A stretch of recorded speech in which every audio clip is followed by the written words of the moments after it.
La rencontre s'est faite au détour d'un magazine où j'ai vu pour la première fois quelqu'un qui faisait des objets absolument délicieux et je me suis dit, au lieu de copier dessus, il y a tellement de choses à faire. Cette matière était au bas de ma porte parce que voilà, un commerce alimentaire et la matière étaient à foison. Donc j'ai commencé à faire de toutes petites choses, puis d'exposition en exposition, des choses un peu plus conséquentes bien sûr. J'ai mis la matière en couleur très longtemps après mes débuts, puisque c'est la 16e année que je suis auprès de cette matière. C'est devenu une vraie passion.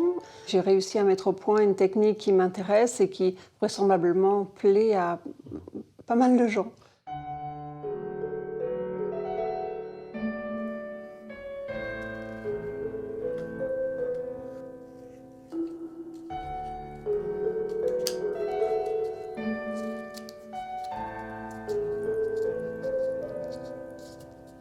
Avant tout, c'est donc du carton et on va le retrouver en diverses épaisseurs. Il peut aller de la simplerie à carrément un pliage un peu fastidieux.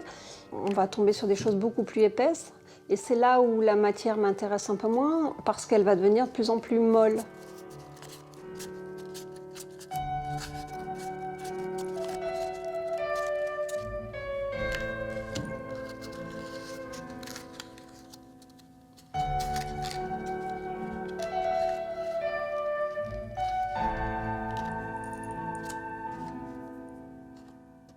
Je suis vraiment interpellée par le 18e et effectivement le 18e est lié au romantisme avec tout ce que ça comporte, sa palette de couleurs aussi douce que variée.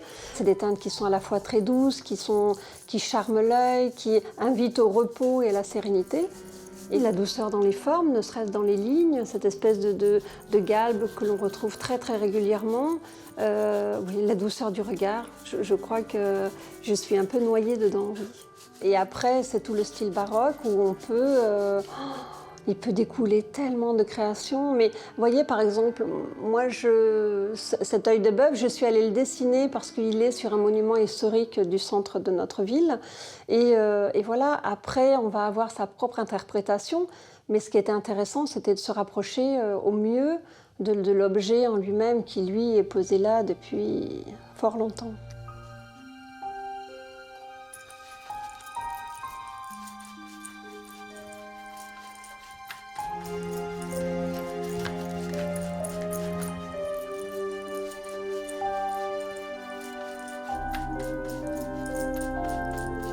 Quand je suis au contact de cette matière, elle me parle, elle me dit ben voilà, on démarre de quelque chose de carrément moche, sans intérêt particulier.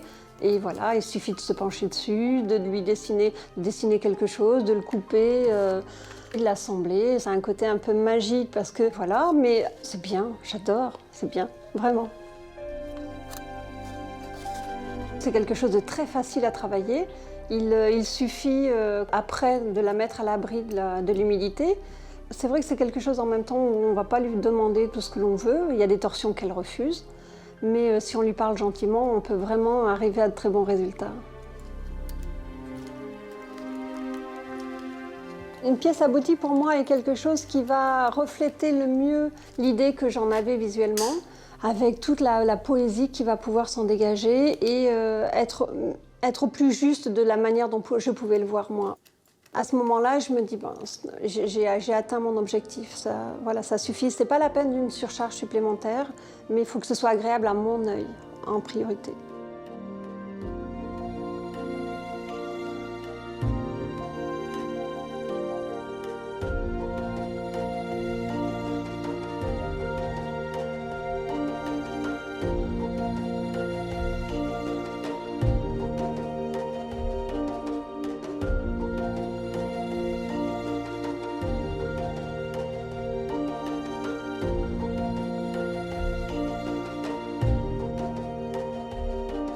Avec ce matériau, comme avec les autres certainement, on peut vraiment continuer, poursuivre son chemin dans ce qui est soi, sa sensibilité, sa vision des choses, avec toujours la même douceur et effectivement le même romantisme.